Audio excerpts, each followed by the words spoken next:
ప్రభుత్వంలో 10 సంవత్సరాలు మీతో 4 సార్లు ఓట్లు వేయించుకొని ఇల్లు ఇద్దామని చెప్పి మోసం చేసి ఇల్లు ఇవ్వకుండా పోయినటువంటి ఆ ప్రభుత్వం లెక్క కాకుండా ఇవాళ మళ్ళీ ఇందిరమ్మ ఇల్లు 5 లక్షల ఇల్లు ఇచ్చేటువంటి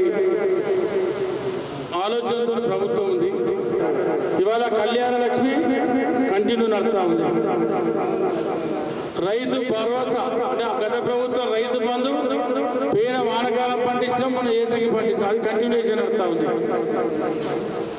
ఇవాళ మిగతా ప్రభుత్వం ఏదైతే ఇచ్చిందో అప్పుడు ప్రభుత్వం ఆ సంక్షేమ కార్యక్రమాలు అన్ని నడుస్తూ ఉన్నాయి, ఏది ఆగుతలేదు.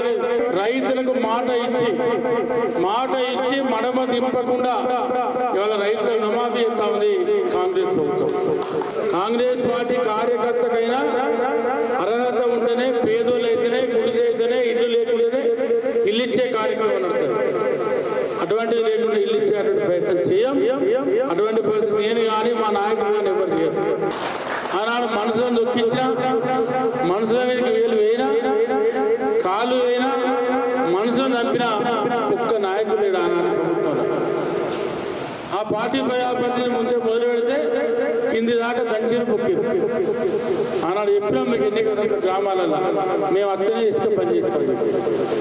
ఇలా ఇసుక కూడా పని చేసినాం, బరాబరి నీతి నిజాయితీ మీకు పనిచేస్తాం. మీకు అందుబాటులో ఉంటాం.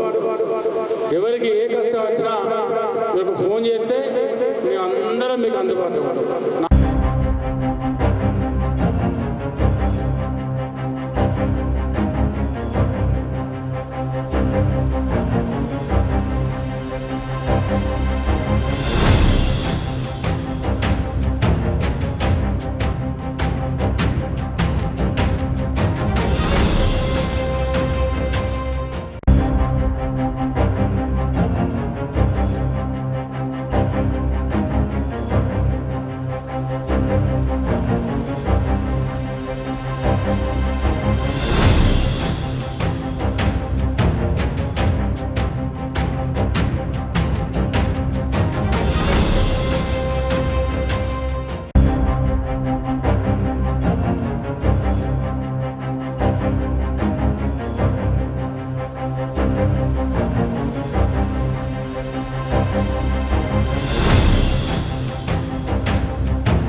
కరీంనగర్ పోయి పని అయిపోయింది. ఇక్కడికి వచ్చేసరికి ఆమె యూటర్న్ తీసుకుంటుంది. లేడీ ఉన్నది దాంట్లో నడుచుకుంటా యూటర్న్ తీసుకుంటుంది. ఎంత హారన్ కొట్టినా ఆమె స్లో అవుతలేదు. నేను రన్నింగ్లో ఉన్నాను, స్లో అవుతలేదు కాబట్టి ఆమెను తప్పిపోయి నేను దీంట్లోకి దిగిన సార్. ఆగుతలేదు, లేడీ నడుపుతుంది, యూటర్న్ చేసుకుంటా కట్ అవుతుంది. ఆమె కార్లో ఎంతమంది ఉన్నారు? 4 ఉన్నాం. మేము 2 ఉన్నాం, 2 లేడీస్ ఉన్నా, చిన్న పాప. ఎవరికి ఏం కాలేదు సార్.